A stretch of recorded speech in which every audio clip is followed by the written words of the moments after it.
Well, hello everybody. It's Christina. It's about 10 o'clock, just like I promised on a Friday night. I do these things on a Friday night because it's usually the only time that I have a chance to get on here. I did notice after I got on that there's a hole in one of the tiles. You see that in my ceiling? I have no idea how it got there, but it is there. Anyways, so I am broadcasting live from my house downstairs in my basement. And I am getting ready to do a little walking with you and to talk about the joy of just moving. One of the things that I had trouble with probably all my life is just, unless it was a game, like a sport or something, like volleyball or basketball or something, I just couldn't get motivated to do it. I mean, I like to walk, and I like to ride my bike, and I like to go swimming, but I always seem to want to just read or write or something like that. I didn't feel motivated enough to really get off my couch and get moving and engage in some kind of activity. I have been off and on, like probably most of you, a regular gym attender in my history, but I never really I don't know, I think maybe a year, maybe 18 months I stuck with it.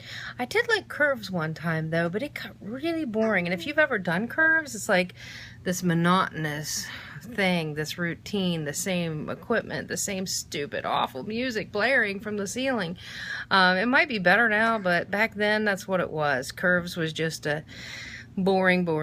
But before I get started with my conversation about the joy of movement, I wanted to show you my new shoes. I'm wearing them for the very first time tonight in my little video and walk with you. So here they are. And I got to show you something super funny too. Hello. Oh, that's not very flattering, is it? Anyways, it wouldn't let me do it, and I don't know why. It's a bizarre thing. It's, wait. Oh, I think why? Because my phone was upside down. Okay, never mind. Anyways, here's my, notice my Christmas pants that I'm wearing while I'm standing here. Isn't that hilarious? Because everything I have is in a dryer. But I just got the thought, oh man, I have to wear them for my video tonight. So, here I am talking about movement. I'm getting ready to turn on my machine. You can hear it in the background there. And I have this little desk here that I use. I do a lot of stuff on Facebook. I write a lot of blog posts for optimisticfoodaddict.com. I work on books. I do grade papers. I do tons of things. And I really love to work downstairs on my little treadmill desk so that I can keep moving while I'm doing something that really requires sedentary action, I guess. Can action be sedentary? Can sedentary things be active? I don't know. Anyway, so tonight I want to talk about finding a way for you to be active and to bring in active things into your life to enjoy movement. I think one of the things that we are taught in our culture is that if you're not like sweating bullets and hating yourself and running 10 miles or whatever, then you're not really doing anything positive for your body. But I think the tide has changed on that, and we know that if people get up and they move and they enjoy what they're doing, that they're more than likely to, one, keep it up, and two, enjoy their life more. And we know that people who move their bodies regularly have lower rates of depression, less severe depression.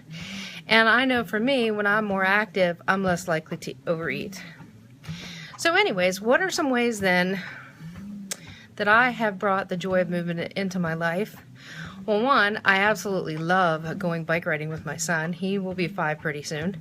And we ride down to the park sometimes and around the neighborhood. Sometimes we go on the bike path.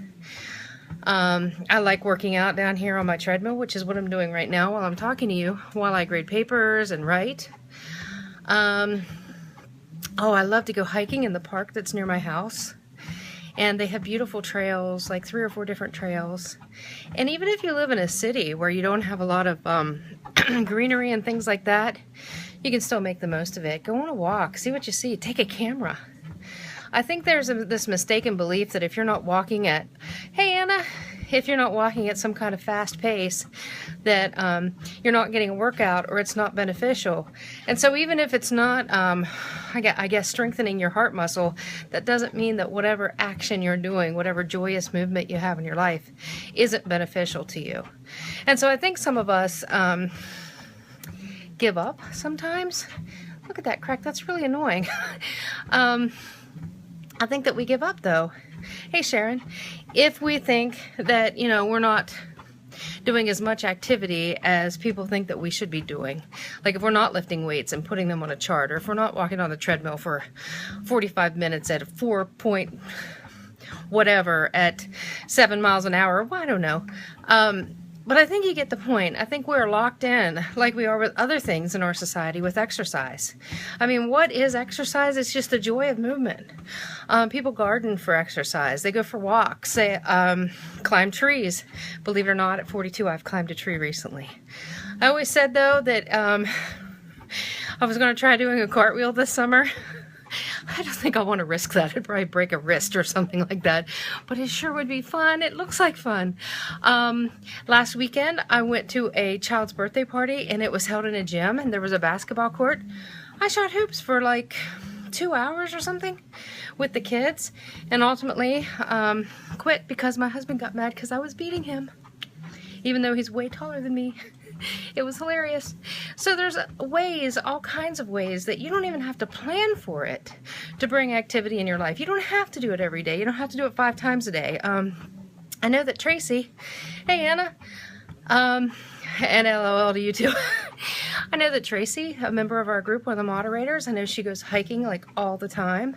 And I know for me that even if I have 20 minutes between classes at work, I will go for a walk around the block. Or instead of driving my car up to like the pharmacy, which is not that far from work, I'll just walk up there in between classes and walk back. So I think that getting movement into your life and really appreciating and valuing the joy of movement is, I don't know, it can be super liberating, I think. And it doesn't have to be what other people think it has to be. I mean, if you work with a personal trainer, of course they're going to have goals in mind about how much weight you should lose, how fast you should be running, how many weights you should be lifting, how many pounds you should be lifting, and all that stuff. But I think that if you're not listening to those voices and you're not aiming to be, you know, the next supermodel or the next winning weightlifter or something like that, that, you know, you can really enjoy fitness a lot more and you're more likely to sustain it. So what I do, I have a chart on my refrigerator, and if I was upstairs and not walking on my treadmill right now, I'd show you. As you can tell, I'm getting out of breath because I'm going at like a pretty good clip. Anyways, but I would show you what that list looks like. And I keep it there because I want to make sure, hi Lynn, I want to make sure that when the time comes, when I have a few minutes, I know I can select something off that list. Go hiking, go walking, go bike riding, clean something. All of those things are movement and exercise and activity. And they can all lead to, I think, sustainable recovery. I think when we get so used to thinking that too little is never enough, and I think we think that in all areas of when it comes to food addiction. And it's a shame because I think that a little bit can be enough. A little bit can be more than enough. And that could be something like cleaning out your car or mowing the grass or doing the dishes. You're up, you're moving around, and that has to be good. And you know as well as I do, unless you're creative, you can't really overeat if you're exercising or if you're moving your body. And so hopefully we can extend this conversation into our group a little bit more as the week goes by. What are your favorite ways to move around and get things done? Is it chasing after your kid at the park, walking your dog, you know, doing things for the neighbors, like walking their dogs or checking their mail or mowing their grass? I mean, what ways can we bring movement into our lives so that it's joyful and it doesn't feel like punishment? Because when it feels like punishment, we won't keep doing it. So anyways, I didn't want to stay on too long tonight because honestly it's been, well, I started walking before you guys got here, so it's been about a half an hour, but it says I've only walked like 0.25 miles. But a little bit is always enough. Anyways, I'll see you guys back in the group. Thanks for popping in and enjoying the conversation. And we can definitely continue this as we go along in our group. So I'll talk to everybody later. Have a good night. And I'm sorry about the hole in my ceiling there. I've got to figure out why that's there. Anyways, good night, everybody.